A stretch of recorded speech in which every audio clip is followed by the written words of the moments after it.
มครูអ្នកគ្រូនិងអងមុំមេងលោកតាលោកយាយទាំងអស់គ្នា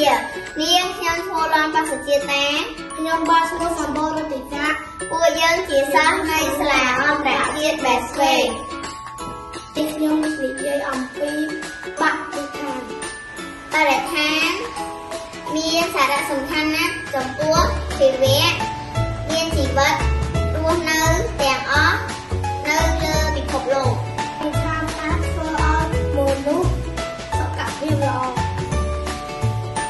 រុក្ខជាតិមាននិរន្តរភាពពិភពលោកពោរពេញទៅដោយខ្យល់បរិសុទ្ធជាជម្រកដល់សត្វគ្រប់ធ្វើឲ្យប្រទេសជាតិទាំងមូលមានភាពស្រស់ស្អាតហើយក៏ជាផ្នែកមួយ